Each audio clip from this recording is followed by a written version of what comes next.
We can all humbly bow down, raise our Kundalinis, and take a bandhan.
And place both of our hands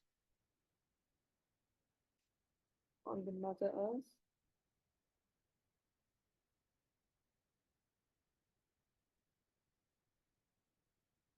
And recite the 12 holy names of Shri Ganesha, Shri Sumoka, Om Dhamma Sakshat Shri Sumoka, Namo Namaha, Shri Ekadanta, Om Dhamma Sakshat Shri Ekadanta, Namo Namaha,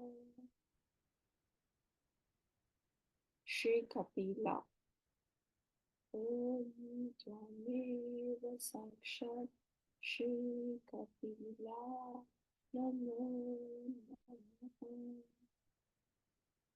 Shri Gajakarnika, Om Dhamma Sakshat Shri Gajakarnika, Namo Namaha, Shri Lambodara, Om Dhamma Sakshat Shri Lambodara, Namo Namaha,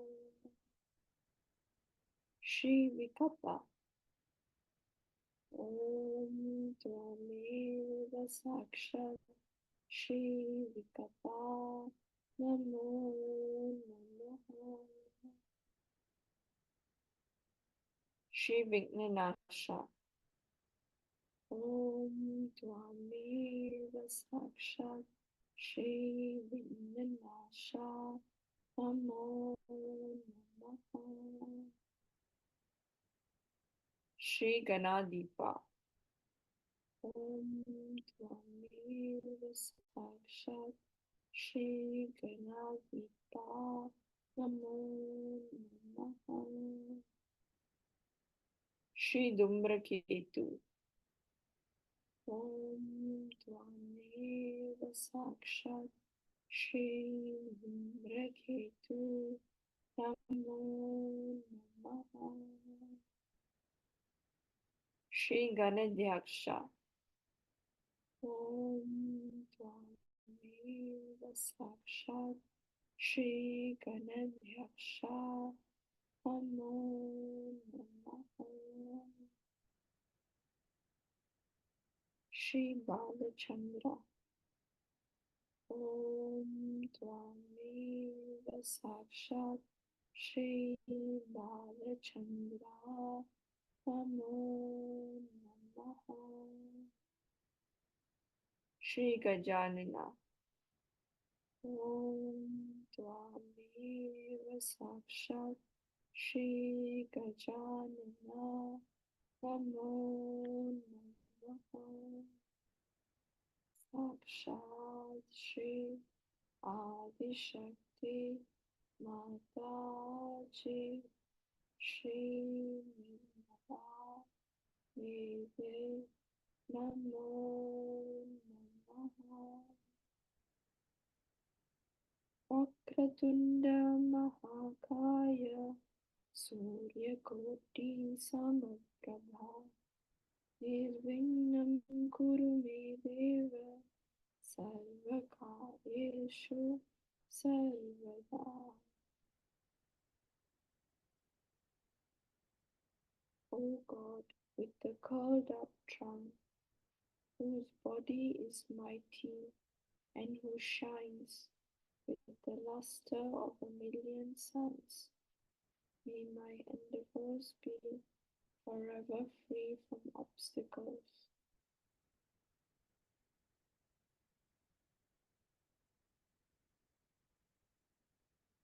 We can place both of our hands back on our lap and sit in silent meditation for a while.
can place our right hand on our left heart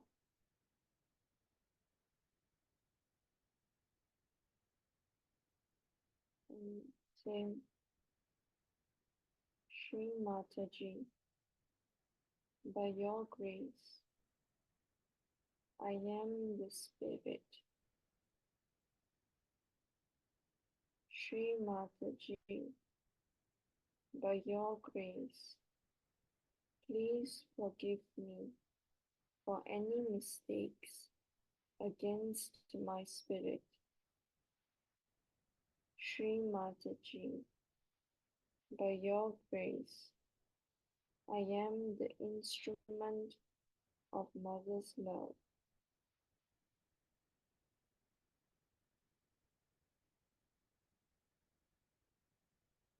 With our attention on our left heart,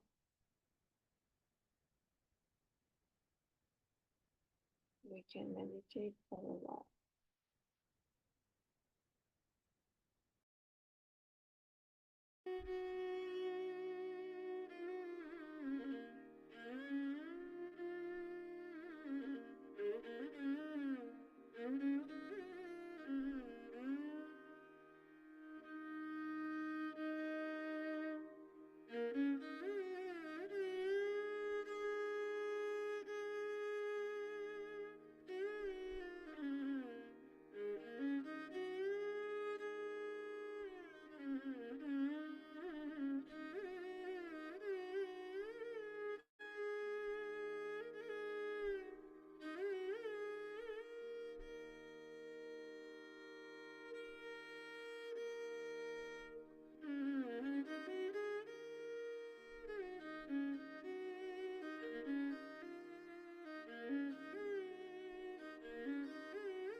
We can now slowly open our eyes and listen to Mother's talk.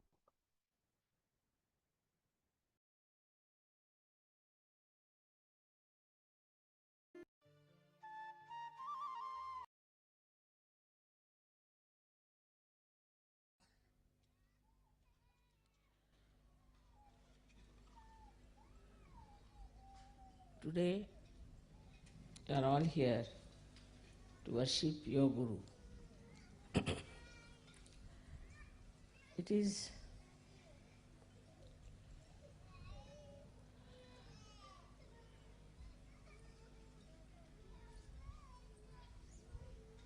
a common practice, especially in India, that you must worship your Guru. And the Guru has to fully be in control of his disciples.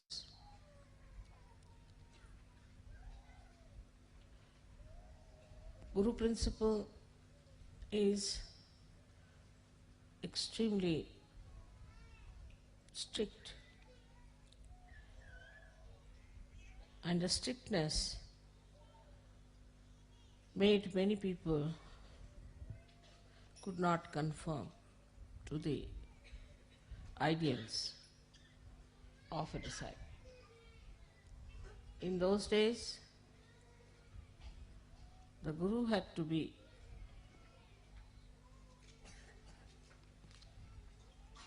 absolutely the authority. And it was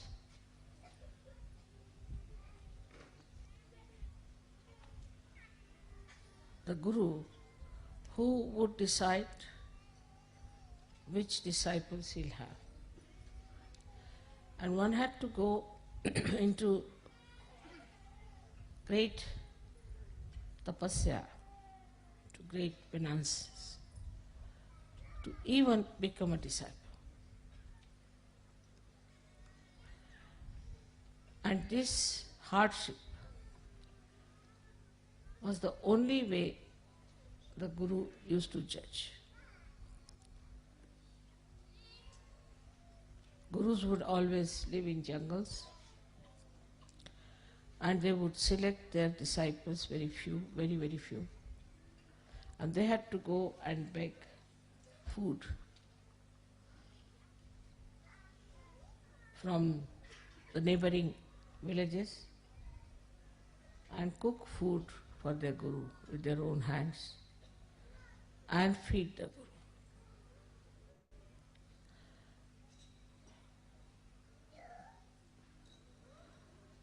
That sort of Guru business is not in search. That basically we must understand that the difference between those styles of Guruship and that we have now is this, that very few individuals were given the chance to become the Guru. Very few. And these few also were selected out of quite a lot of people, and they felt that there was something really special, that they are being selected, chosen, and that whatever they will have to go through is all welcome. With this idea, they became the disciples. But Sahaja Yoga is a very different thing. I would say just the opposite. First of all, your Guru is a mother, and who suffers from Sandra Karuna. At the slightest things that happen to you, my eyes get filled with tears. So, as a mother, to be a Guru is a very difficult thing. But at the same time, for you to achieve heights is also difficult.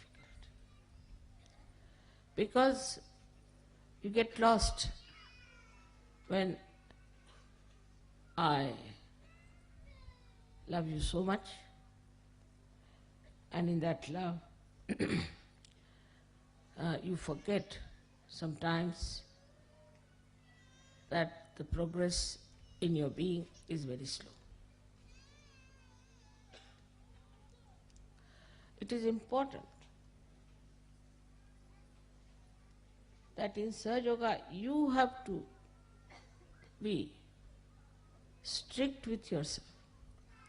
That's why I said that you have to be your own Guru, which people do not understand what it means. You have to be your own Guru means you have to guide yourself, you have to treat yourself as your disciple, and you have to trim yourself. If you do not understand the responsibility as Sahaja Yogi of working it out yourself, everything, you cannot move very fast, because it is a different type of relationship between the Guru and the disciples. So first, I have always said, you become your own Guru. So you have to make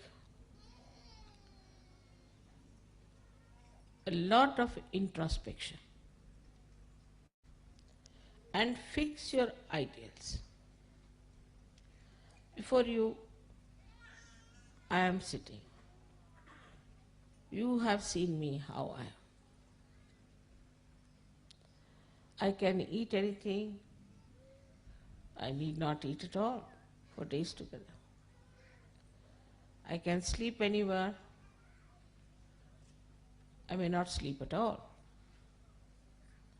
I travel for miles together untiringly. I have this energy because I am a guru of myself also. So the first thing is that there should be a lot of introspection. What's wrong with me, not wrong with others? What's wrong with me? Am I seeking the comfort of my body? The attention, is it on my body or on my spirit? If so, what am I doing? I think best thing is to write it down. Can I sleep on the grass? Can I sit on the stone? You have to make this body work. Can I sleep anytime I like, and can I keep awake anytime I like? I've seen people doze off.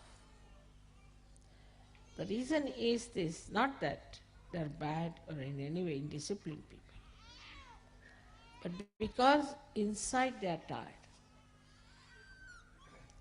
If you're tired inside, then you feel tired all the time.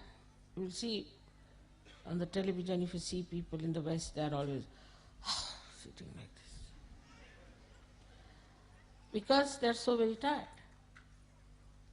Why are they so tired? They don't work so hard. So introspect how you behave. Now when you start introspecting yourself, you'll also start introspecting your surroundings and your styles and your methods and what you are doing to yourself because of the conditionings of the outside. Now the conditionings of the outside in the West are of a psychological nature. Indians have other conditionings which are also quite surprising, or we should say the Western people, they must wash their hand 10 times. Even if their skin comes out, they'll go on washing like mad. They must have a bathroom attached to them all the time. They must have their baths. If they don't have bath, they are not comfortable. They have other conditionings also. All kinds of stupid conditionings they have, but the conditionings that we have in the West are more psychological, and that's why you cannot find out what's wrong with you. The physical conditionings are not so dangerous. You can get over them or you can manage. But when you have conditioning of your psychology, you cannot understand what's wrong with you. Now, if you introspect around, what you will find is a very subtle thing. Firstly, that because of the wars maybe, I don't know why, but everybody is afraid of everyone. Especially I think Freud. Because of Freud, even the mother is afraid of the child. And all these things to Indians are absolutely, they can't understand this. But you people know that very well. They won't touch anybody. They won't hug anyone. First of all, when they used to play football, they used to hug. But now I see they don't hug, they just touch hands like this. After some time, I think they may just do like that or something. So frightened that nobody, even the children I've seen, are frightened of hugging their parents. So the expression of love is not there. When there is no expression, there is no love inside. And that's how it goes on drying up and drying up and drying up. There was a little girl in Sahaja Yoga, and I had some present for that child. She was quite young, must have been about 10 years of age. So I gave it to one Sahaja Yogi, Western Sahaja Yogi, that you go and give it to her and say that I have given. No, mother, I won't give. I said, why? She'll misunderstand me. I said, what will she misunderstand? It has gone so much into the heads of people. And this has created really the psychological insecurity within you. From very childhood, this insecurity has been working. And that's why you are frightened of each other. Even of your parents, of your brothers, your sisters. Psychologically, you are suffering. And when first I came to England, they used to say it is the insecurity. I said, what insecurity? The whole world is afraid of the Western world. And what are they suffering from insecurity? They have made everybody insecure all over the world. And why? What are they insecure? They are insecure within themselves, in their own society, in their own family, in their own groups. They are so much frightened of each other. So the first thing, you should be fearless. You are a Sahaja Yogi, you are no more immoral. Cannot be immoral. If all the time, if you start thinking that you are immoral, and if you do something it is immoral, and that you have to go and do some confession somewhere, then what is going to happen to you? What sort of a personality you will have?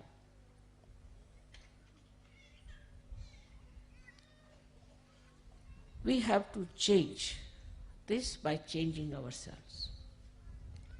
So among Sahaja Yogis there should be no insecurities but maryadas. You must know how to respect each other's privacy. The second thing that if you find with the Western mind, which is a very common thing, that they are bombarded by criticism. There are so many critics that now there are no more artists left. Only critics are criticizing critics. All artists are finished. They are all the time criticized. Somebody will come in. There's an education on criticism. They may not know how to play any instrument, they may not know how to sing, but they can criticize, all right. So all the time in your mind is a way that you always feel that somebody will criticize if you do this. All the time the fear is there that somebody will criticize. So, should I say or not? As Sahaja Yogis, you shouldn't worry about these stupid people because they're blind, and if they want to criticize, you let them criticize. What does it matter? Makes no difference.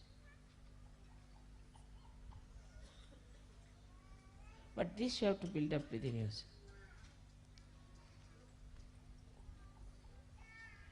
Now the third is even worse, which I don't know if you have noticed or not. I don't know how it has gone into the heads of the Western minds that you must always see to the other side of the bank, even if you are standing on this side, to be fair. And never to say something that you are sure of. Like you ask anyone, how are you? He'll say. Always. Nobody will say, I'm perfectly alright. Nothing wrong with me. What's wrong? Perfectly alright. Thank you very much. But it is never. They're not sure of themselves all the time. It's shaking. And this shaking inside gives you a personality which can never progress. Progress comes when you put your step forward, you put your foot firmly on that point, and then put the second step forward, like as you climb on a mountain. But in the first place only, if you are still thinking that it's halfway through, then how can you go further? You'll only move on two steps, this or that or this or that. This is another very big psychological detergent, I should call it, a detrimental thing for your progress. Now the third thing you have learnt, which is also third or fourth maybe, that you must argue out yourself. Like you have a problem. You'll come and tell me, Mother, this problem I have got. This is very common with everyone. I have this problem. I'll say, all right, this is the solution. Then you will come out, no, but in this will happen. Then you tell another solution. No, Mother, this can be this way. All right, you tell third solution. No, Mother, in this can happen. Tell fourth, this can happen. You are standing against yourself all the time. Then I have to say, this is your problem, not mine, and I am giving you the solutions, and if you want to solve your problem, better take a positive attitude. The brain is this way. In our Hindi language, it's called ulti khopdi. You are all the time arguing against yourself. So how can you progress? This is another great problem of the Western mind, that it doesn't try to face any problem as your own, but go on arguing with yourself like a lawyer. See, there are two lawyers, one yourself, another lawyer, one arguing. So is a double personality in the being. It's not a single personality. As I said, it is very, very psychological that people have to take to this kind of a turn suddenly without understanding how dangerous it is.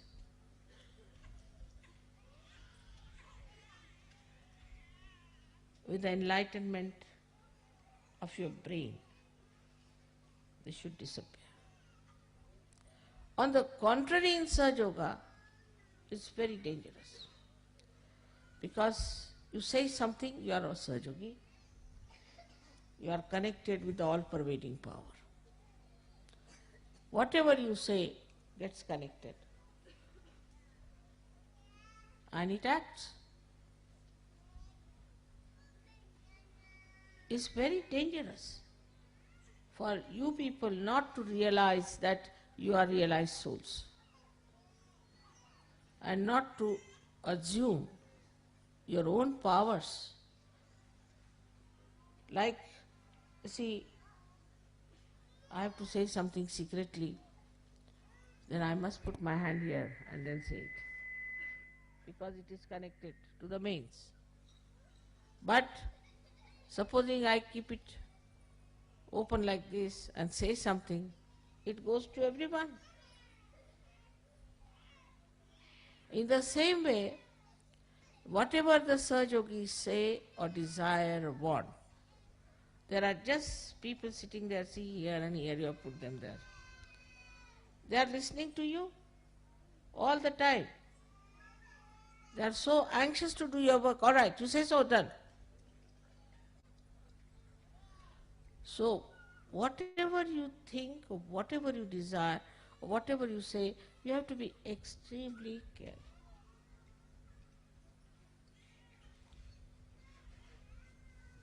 And when now, I mean, old people, all right, I can say that very conditioned, they have problems and all.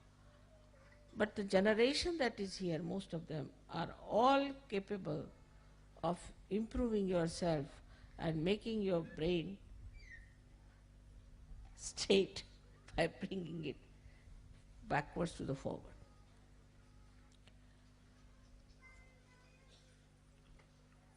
The psychological problem you do not see. The another psychological problem is which you do not know, which is very surprising. That whatever is the entrepreneur's ideas, you must act. Because the whole fundamentals of Western life is to see and to be seen. So, oh, that's the fashion, so we should do that. This is the fashion, so we'll do that. Like the other day, about a year back, I went to England and I found all the Sahaja Yoginis having their hair here. I said, what's this? So I asked an Indian girl, I said, what is this supposed to be? This is a new fashion. I said, what new fashion? Called it Jiprea in Marathi, you know. We call it Jiprea fashion. Only the Maharashtrians can. And they all had their hair here, you know, like this. All. I said, my God, this is Agya, this they are covering, their eyes will become squinty.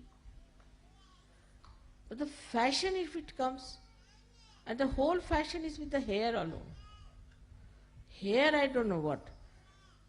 There's so much interest in the hair, and they lose the hair so fast in these countries without using the oil which they should use. They lose their hair very fast. Starting from the hair, the sastra. Then fashion means, what is this? These entrepreneurs, these stupid people are creating ideas, and why should we follow them? I don't say that Sahaja Yogis should all look alike, not at all. You can dress up the way you like. You can live the way you like. But you should not get yourself enslaved by any entrepreneurs. You are free people now. Know that very well. Know that you are absolutely free, and your freedom is absolutely in the light of your enlightenment. You can never do wrong. But first of all, have that confidence within yourself. That whatever you have to do, you are not going to enslave yourself to entrepreneurs, what people have to say, how you will look, how you will appear before. This is a very important point, that half of the time we are laboring just to look like many others. It's very surprising how these entrepreneurs have befooled the Western people. In India it won't work. Won't work. Especially the Indian women. This in between came a mini sari. Came up to Bombay for about 4 or 5 days, I think disappeared.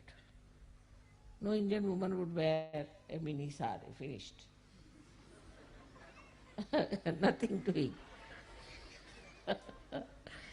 Any sort of fashion now comes in India, doesn't stay. Because whatever clothes we have now in India is traditionally has been there, has been tested and uh, error and trial and error and trial, and we know now this is the best, now stop it. At certain age, you stop. This is the style that suits us the best. But anything goes on, the styles go on changing.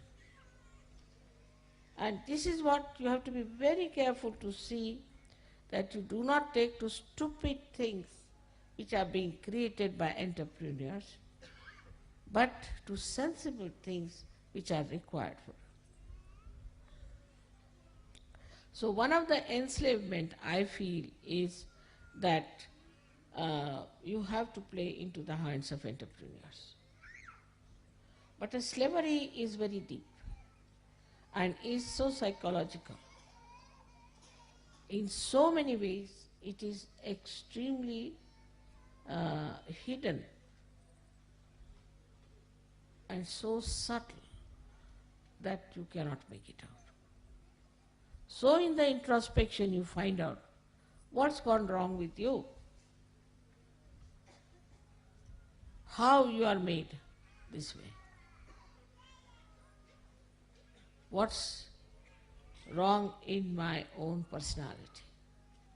It has come from all the surroundings and the way people have been putting ideas into my head. You should have your own ideas. You shouldn't worry what Plato said and what Socrates said and what this thing said. What do you think? After all, you are enlightened people. But then there is another psychological thing which is even the worst. And that, Mother, if we are very sure, then we are putting up our ego. They are so much afraid of their ego that as if after some time they'll take off. The ego will bloat so much that will take off. This is another fear people have, that if you assert, all right, this is what I want, this is the right thing to do, then I'll get off, so I don't want to say such a thing. I have an ego. So with Sahaja Yoga also certain fears have crawled in. One of them is that, Mother, I should not have any ego.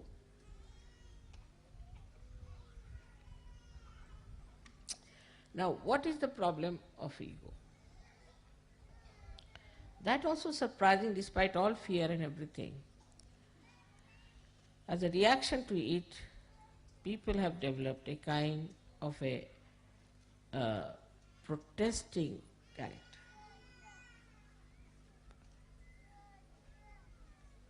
But again, these entrepreneurs have pampered your ego. Like in the morning, you ask the child, what will you have? Then child say, I'll have this. The mother has to run and get it. Or she must keep everything in the fridge. In India, that's not the case. Whatever is cooked in the house, you better have. If there is no salt, all right, without salt, come along. Otherwise, don't eat, doesn't matter. In any case, you will eat. So when the disciplining comes within yourself and you understand this, then you do not say, I desire only this, I desire only this. What you desire, you tell yourself. All right, you will not have it for 1 month, let's see.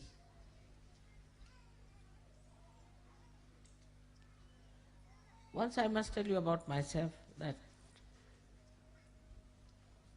little bit comfort grew upon me sometimes, I think.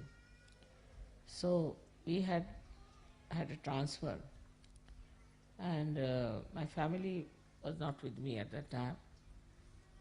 We had only one small little bed where my husband slept, and I slept just on the bare cement and next day I started getting the pain in the body. I said, all right. I slept on the cement for 1 month.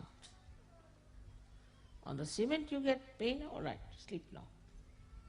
1 month I said, I'm going to sleep on the cement. then cement lost its power on me. Then might be the cement might be feeling the pain. So, that's what you have to do, is to master your mind. Now the problem only will come, what is the discretion, this ego will come up, mother. Because your ego, as I said, is developed by reactions, by protesting against things, and also by the pampering of the uh, entrepreneurs. All right, whatever may be the reason. We are not going to psychoanalyze ourselves. But the fact is also we have an ego problem. Why? I've already told you that if a balloon is bloated many a times, it can easily be bloated. At the slightest air, it bloats. And that's why you are afraid that suddenly my ego might become so big that I may be like a balloon in the air somewhere moving. But how to get rid of this is to know that you are an enlightened soul. Respect yourself. Once you start respecting yourself, you will not fall into any traps of ego. Very simple. Respect yourself. You have to say, I am a Sahaja Yogi. How can I behave like this? After all, I am a Sahaja Yogi. A kind of a dignity that develops. And then you will start feeling shy of doing something that is stupid. Because ego makes you stupid, that's the point. Absolutely. So, now, if you develop this respect for yourself, I am a Sahaja Yogi, so I can't behave like this. I am a Sahaja Yogi.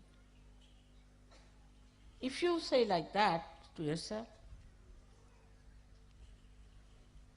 then you will be amazed that the dignity of a Sahaja Yogi will definitely keep you down to earth.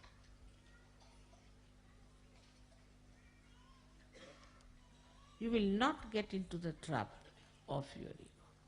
So one side is the conditioning, another side is this ego. Simple thing is ego. That dignity has to be developed.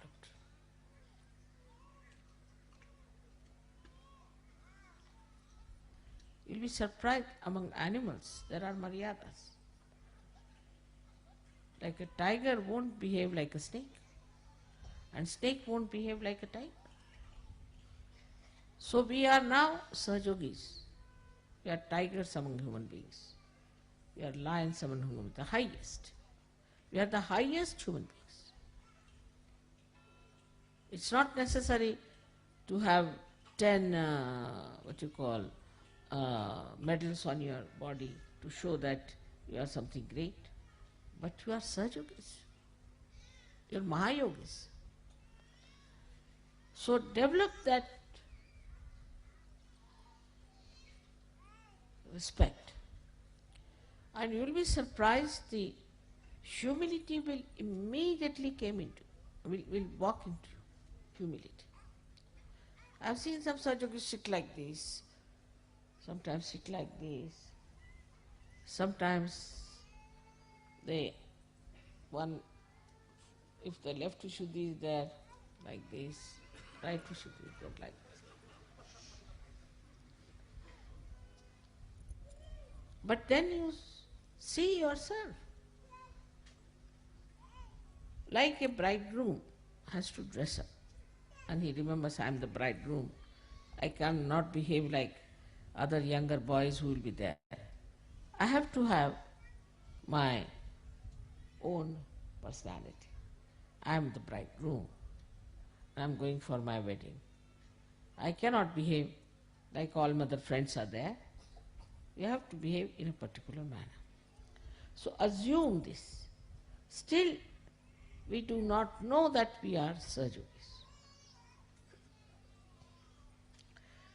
Once we know we are Sahaja Yogis, that dignity will develop within us. And with that dignity, you'll be amazed. You will also see what is wrong in your own country, what is indignified.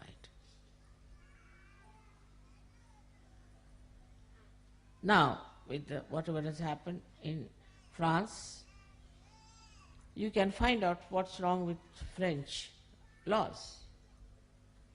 But French are more interested in drinking and eating and other things. So they never paid attention, oh, let it be, what do you care for laws, let it be as it is, doesn't matter, who should bother about these things, it's nothing important. After all, if you can get something to drink. You go to any French village at seven time, you cannot meet anyone, even a drunkard. They are sitting inside and drinking. I mean, that's the main religion, main pastime. Next day with the hangover they come, so they see everything the other way down. Like this fellow, these journalists who went to India, they saw an iron gate and they thought this was the iron curtain of Hitler. Everything expanded, so big, crooked, because hangover, So the whole life in the West like a hangover. Either they see things too big or too small. They don't see things as they are. Now most of these things are written, which you will read, psychology and all those things and the books. Mostly they are drunkards. If you see their lives, they have been drunkards. So whatever they have written, why should we take them so seriously? Except for very few who were realized souls, most of them were drunkards. Like those who wrote about Greek tragedies, must have been really drunkard people. They must be taking a lot of things inside and they must be writing something like that.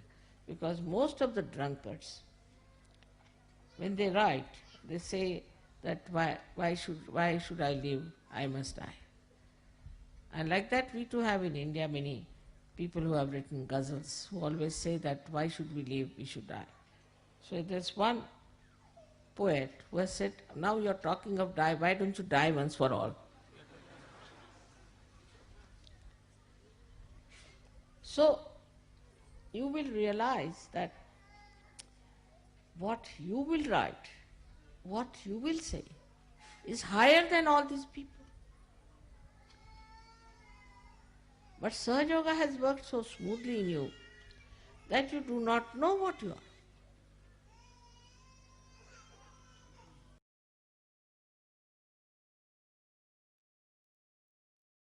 We can sit in silent meditation for a while.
And slowly open our eyes, humbly bow down, raise our kundalinis and take a bandhan.